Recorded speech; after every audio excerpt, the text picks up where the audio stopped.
Good morning, I'm Diane Macedo. Thanks for streaming with us. In today's update, a brand new CDC study suggests 2 masks are better than 1. The agency recommends layering a well-fitting cloth mask over a surgical mask. This as the UK is tracking 2 new COVID-19 variants. Early data on the more concerning mutation shows that it could share characteristics with the South African mutation. Now, that mutation has been found to have some resistance to the AstraZeneca vaccine.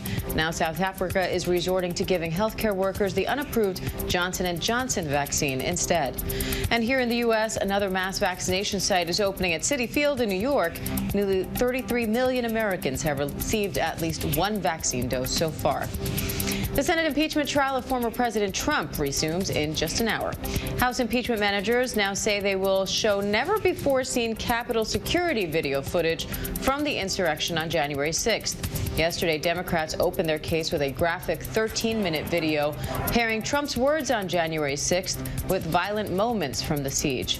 We're also learning that former President Trump is not happy with the opening statement from his own lawyers.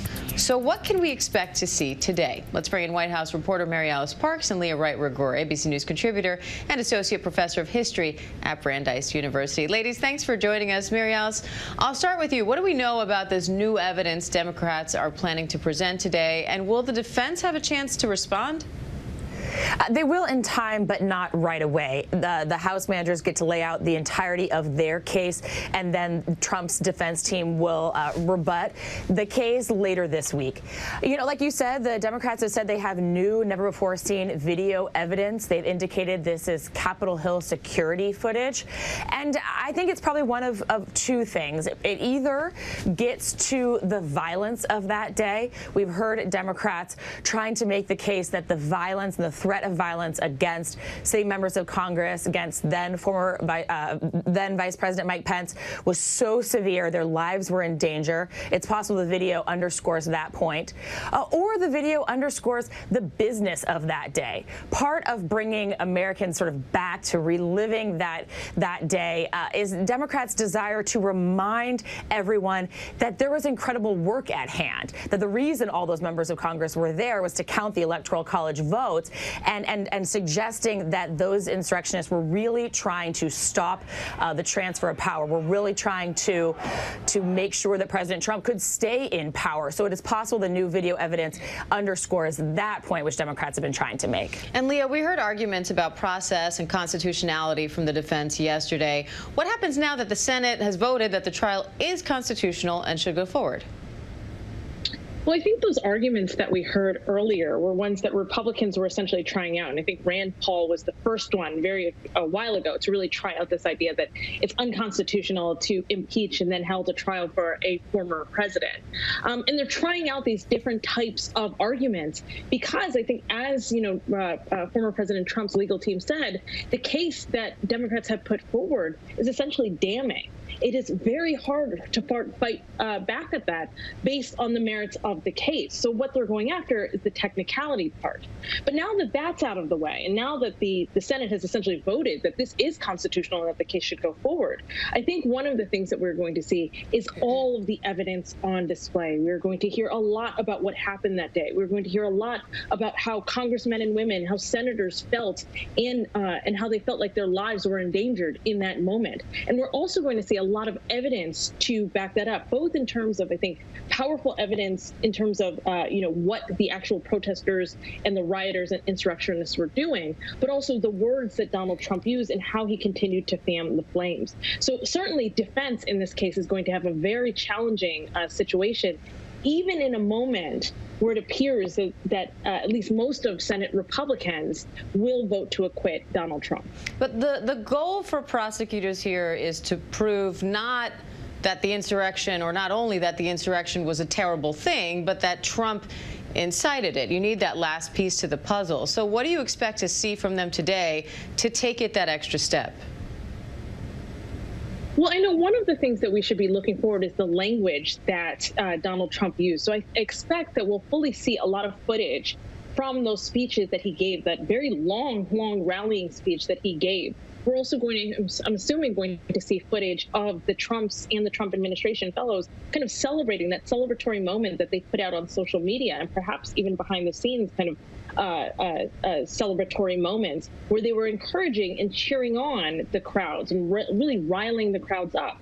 I certainly think we're also going to see the tweets that Donald Trump put out in the midst of the insurrection, which rather than calming the protesters and the rioters, actually inflamed them even further, right? So as they're erecting gallows and things like that, and storming the Capitol steps, here comes Donald Trump, who actually encourages them. And then I'm sure that we'll actually see much more of Donald Trump's Twitter feed, which also encouraged the insurrectionists in this moment. So there's going to be a lot of attempt to tie Donald Trump explicitly to the actions and the violence of the people on Capitol Hill from January 6th. And Mary Alice, Trump lawyer Bruce Castor got a lot of negative reviews from Republicans for his performance yesterday. Now, he said right there that he changed his strategy last minute because of the strong opening statement from the prosecution. What did Trump himself have to say, and how do you expect them to move forward?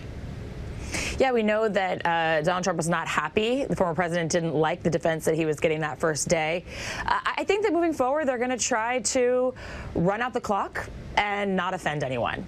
They seem very leery about defending the president's words that day, leery about in any way downplaying the severity of the violence on Capitol Hill. They want to sympathize with the senators who were sitting there, who were witnesses and victims to what happened. And we saw yesterday that they're not interested in getting into a debate about the fairness of the election.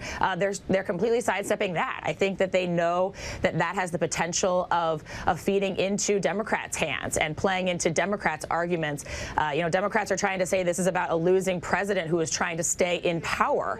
And so they're worried if they make any indications, if they any signals that they are questioning the fairness of the election is fodder for Democrats. So I think really in the next few days, we're going to just hear the president's team, Donald Trump's team, saying that the impeachment doesn't fit this case, and that impeachment isn't the right steps for accountability for a former president.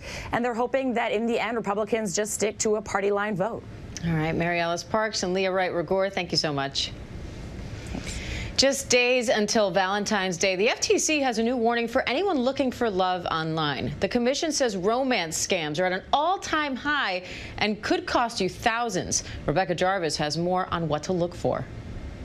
Mary Darby says the man she met on a dating app promised her the world. He told me that he fell madly in love with me, and so of course I fell. Hook, line, and sinker. But later, she says he started asking for money for his daughter's surgery, asking her to open an account for him and send gift cards. And he said one of his children needed emergency surgery and that the copay on it was $500. Could I send $500? So I did that. And then it led to another $500.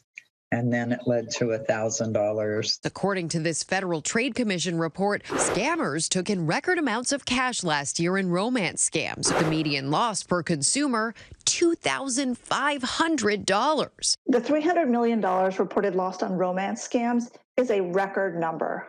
That is absolutely unprecedented. The FTC reporting scammers are creating fake profiles and taking advantage of the pandemic and economic crisis. We have had people report, hundreds of people report, these scammers were sending them fraudulently obtained unemployment benefits. A red flag? Scammers' excuses not to meet in person. That has actually become an easier one with the pandemic, right? Well, there's travel restrictions. Some people have even said things like, I just tested positive for COVID, so I can't meet up with you today. Scammers targeting all age groups, but the biggest increase in people ages 20 to 29. The FTC recommends never giving money or gift cards to someone you haven't met online. You can also run a reverse image search on their profile pics. And if you are caught up in one of these scams, you want to report it right away to the FTC as well as the apps. But keep in mind, at the end of the day, that age-old mom wisdom, take it slow. Diane? Good tips. Mom always knows best. Rebecca Jarvis, thank you. And this morning, during this Black History Month, we are honoring the Tuskegee Airmen, the first Black U.S. military pilots. Our own Robin Roberts' father, Colonel Lawrence E. Roberts, was a Tuskegee Airman.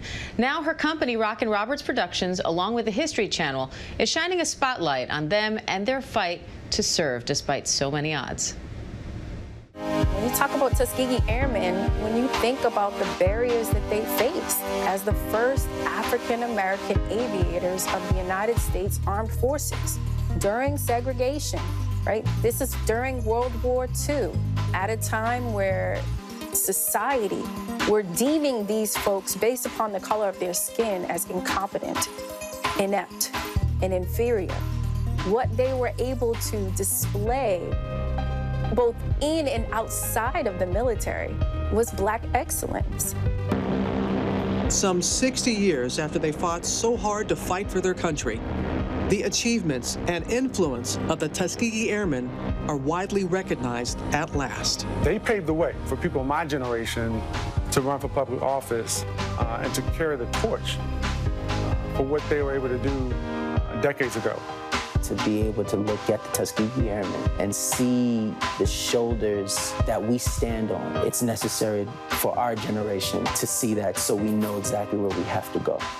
My great-grand-uncle was a Tuskegee Airman, so I had men in my life that I can actually look toward that were in my lineage that I'm like, oh snap, like you guys are the reason why I'm able to do the things I'm doing today. Well, certainly that's one way to look at it, but certainly what was accomplished can fit into that story. But 4 decades after determined young cadets like my dad and Charles McGee first arrived at Tuskegee, issues the airmen sought to address remain. In the spring and summer of 2020, the fight for racial justice, waged so many times before by civil rights leaders, by generations of Americans of color, by allies, and by the Tuskegee Airmen, once again took to America's streets, prompted by the murder of George Floyd. It goes from generation to generation, but you need that young fire to help push us to where we need to go. The struggle of those who come before us set the tone for where we're currently sitting. It needs to always be clear that there's been a continuation of the work. Seeing the great sacrifice that the Tuskegee Airmen made is what sort of gave me inspiration. That inspiration, the fuel for generations of Black Americans, was widely recognized in 2007 when more than 300 of the original Tuskegee Airmen received the Congressional Gold Medal from President George W. Bush. The Tuskegee Airmen helped win a war,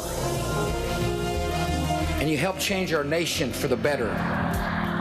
There she is. Oh, man. I never thought I'd worry about my baby girl anymore, but I... Oh, no need to worry. Thank you very much. Yes, sir. My pleasure. What's the wrong stuff? Oh, so good. Beautiful, beautiful. My father passed away in 2004. He didn't get to witness the airmen receiving such recognition, but his legacy, like that of all the Tuskegee Airmen, is enduring. It is a legacy of determination, pride, and courage. Our thanks to Robin Roberts for that report and to her father for his service. Tuskegee Airmen Legacy of Courage airs tonight at 8 p.m. Eastern and Pacific on the History Channel. And that does it for this ABC News Live update. I'm Diane Macedo. ABC News Live is here for you all day with the latest news, context, and analysis. Also, a programming note, ABC News Live will have full coverage of former President Trump's impeachment trial.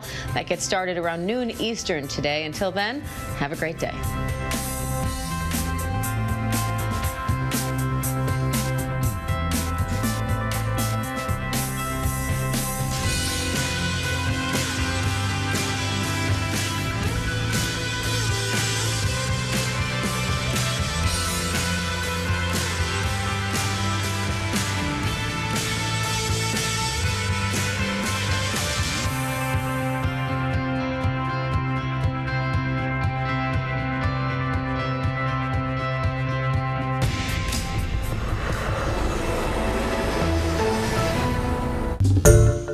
Hi, everyone. George Stephanopoulos here. Thanks for checking out the ABC News YouTube channel. If you'd like to get more videos, show highlights, and watch live event coverage, click on the right over here to subscribe to our channel. And don't forget to download the ABC News app for breaking news alerts. Thanks for watching.